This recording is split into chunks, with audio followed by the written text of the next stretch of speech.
Hi, this is Christine Beckwith coming to you from New York in the Mortgage News Network studio, and I'm super excited to bring you another episode of Power Women with Class, sponsored by Class Valuation. And today with me is Laura Brandao, president of AFR. Laura, welcome. Thank you so much. I'm thrilled to be here. We're so glad to have you here. She fought traffic. I did. We've been standing here talking, and we've established that we have high energy, the both of us. So this is going to be a high-powered episode of Power Women. So with that, let's get started. Fantastic. The audience wants to know when Laura began her journey in the mortgage industry. Go back to that initial year for us and tell us what that year looked like for you. Sure. Well, the year was 1992. Yay. And I think just like everybody else that you ever asked that question to, I got into the mortgage business by accident. Yep. What was that accident? Well, I was a young mom at home, and I was home during the day, and I needed a part-time job. So I decided that in 1992, most of the part-time jobs was telemarketing. Yeah. And so I answered an ad for a telemarketing company. That particular telemarketing company had a campaign for Champion Mortgage. Oh, when your yes. bank says no, Champion says yes. And I was hired to actually get on the phone and refinance people that had mortgage rates of like 15% interest at that time. Remember? And long story short, I actually did so well at it, and one of the main reasons why I love speaking on the phone now is kind of going back to all that time ago. So long story short, about 5 years later, I actually had hundreds of telemarketers Awesome. that I ran an entire telemarketing company and taught people how to actually get on the phone, speak to potential borrowers, and I can still remember to this day printing out on a dot matrix printer leads. We probably would generate anywhere from 200 to 300 leads an evening with people looking to refinance. That's how I got into it. And that is so funny. Like so many things as you were just speaking were like rattling off in my head. You're bringing me back to a day. Champion Mortgage, the slogan, the lead format, which, you know, is something I'm very familiar with. And obviously, I mean, that speaks volumes about your career and kind of how you launched forward and raised up because you honed a skill. And that is a skill, by the way. It is. The turnover rate in like telemarketing is very high. People don't get it. It's not an easy skill to become an expert at. So the fact that you mastered that to the point of being able to teach it to other people says a lot about your character and a lot about your expertise. So that's awesome. And you turn that into something wonderful and great. Now, looking back at that time, if with everything that's happened, all the time that you've now spent in the mortgage industry, if you had to give that same girl entering at that time in 1992 advice, what would you tell her? I honestly really, you know, I'm a unique perspective because I wouldn't change anything. And that actually doesn't even just go with my professional career. It also goes for my personal life too. That's nice. Honestly, most of the things that I learned, I feel I had to learn them. Yeah. I can tell you that having the ability to teach people the proper way to communicate with a family on the phone and take the time to listen to their needs of what works best for their family and be able to understand, take the time and learn that, that's something that to this day in 2019 is valuable. Yeah. So I honestly wouldn't change anything because the way that I got to now president of AFR is those same empathy, listening, great communication. To this day, those skills are still extremely valuable. Yeah, and they're life skills. They are. You know, those are the characteristics and makeup of the interaction of all conversation, communication, and people that don't do that well, by the way, really struggle both professionally and personally. So it's great that you've got that perspective. And I think it's, you know, it says a lot about your positive mindset because you're looking back at a time, and I'm sure you could find things that you wish that you changed, but you really have a great attitude about the fact that, look, I came up through this way, I honed a skill, I know it's valuable, I know it's contributing and making a difference. And so I love how you just answered that. That's awesome. Because every lesson Yeah. Everything you go through, whether it's positive or negative, is a learning experience that will take you to the next step. And it's so, in your role, and this is what people don't realize till you get to a C-suite level, is that in a president's role, it's so important that you bear, and it can be a burden to some presidents, but you bear the weight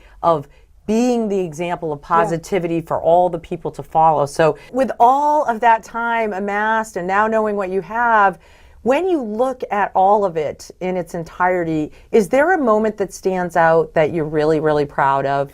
Well, that's an easy one.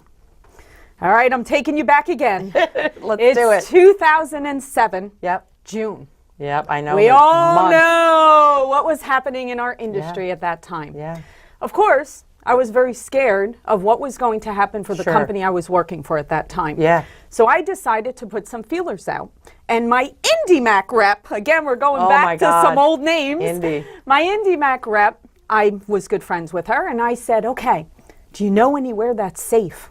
That's such a silly question when we all know what was happening in the industry at that time. Relative, though. Yeah. So she's like, Laura, there's this company in Denville, New Jersey, and they want to start a wholesale division. And I said, I could do that. Yeah. So that was how I came to AFR. Yeah. I literally walked in the door, and our CEO, Rich, said, there's a desk. That's AFR Wholesale. Go to town. Yeah. Start. There you go. There's a good starting place. That's it. You said a few really important key things, though, because anyone listening to this in the mortgage industry, man, woman alike, in June of 2007 was sitting in a very uncomfortable seat at that time. It was the mortgage implosion, obviously, and so many of us were scrambling to find our next gig. The fact that you've been in one place since then, by the way, I don't know what the percentage is. I wouldn't even want to put a number on it, but I would say it's very few. I'll knock on wood and say, you know, I found a safe place as well. But it is hard. It's hard to find that place. But I think you have to be a trooper. You have to, you know, the willingness, again, the second point that really comes out in that statement of what you just answered is the willingness to start over. It takes a really strong individual to say, God, I amassed all of this to this point, and now I got to start here. And so, you know, I give it to all mortgage professionals in the industry because, you know, we're survivors. And we've had to recreate our brands, we've had to recreate companies, we've had to start over at other companies, and that's your story, and you've done it to incredible success, which is why you're one of the women that we picked for season 1. So great answers. Let's move on. I want to talk to you a little bit about your charity of choice. We all lend ourselves to those causes and many causes. What's your charity of choice? Yeah, about 5 years ago, I happened to be at work on a Sunday, and I look out my window in my office, and I notice that the Making Strides Breast Cancer Walk literally went past our building in Parsippany, New Jersey. So that day, I called up my assistant at that time and I said, how can we possibly have this organization be by our building and not be part of this? So about 5 years ago, we jumped into being a strong supporter of the organization, and we have so much fun with it. I mean, we have Jean Day on Wednesdays, and we have a big kickoff at the beginning of the season, and all of the employees come together to raise money, and then we walk together at that event that actually does go past our building. So we're a very strong supporter of Making Strides Breast Cancer. I think that's really good, and it's a great cause. I mean, all of the guests on the episodes this season have had amazing, different causes, but amazing causes that they've thrown themselves into. That, you know, the Walk for Cancer is one that I've been involved with in my past and made even business relationships because there's so many businesses that are in there. So just an awesome cause. That's awesome. That leads me to my next final question for you. But it's a tough question, and it's a question about defining to everybody that's watching and tuning in today that what does Laura think success means? Okay, so great question. Great question, love it.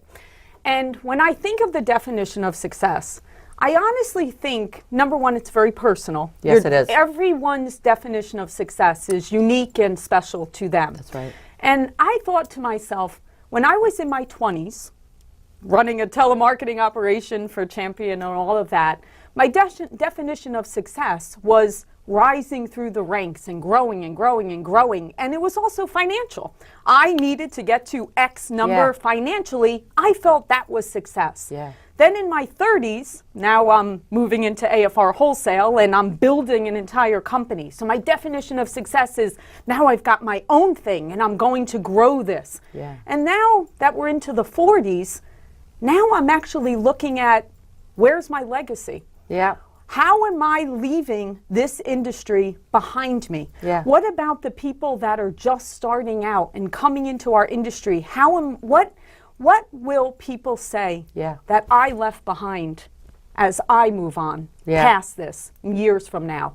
So I think the definition of success changes as you go through different cycles, both professionally and personally.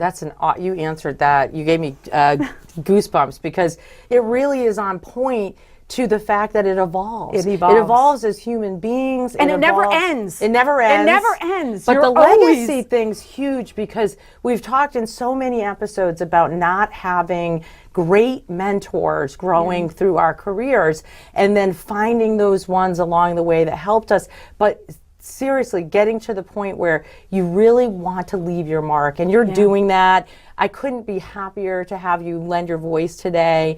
We have a lot of people tuning in and they're looking for the answers, they're looking for the direction, and they're looking for the way. And what I think, to close out that we're bringing is you and the other women that have been on this show are bringing a sense of comfort to those that are coming up behind us. We're going to have you. We're going to share with you what works. Yeah. We're going to show you the way. We're going to pass that baton. So thank you so much for being part of the show. You've been great. You answered those questions. Awesome. Everyone, thank you for tuning in to another episode of Power Women with Class, sponsored by Class Valuation. This is Laura Brandao, president of AFR, and we thank you. This is Christine Beckwith reporting for Mortgage News Network.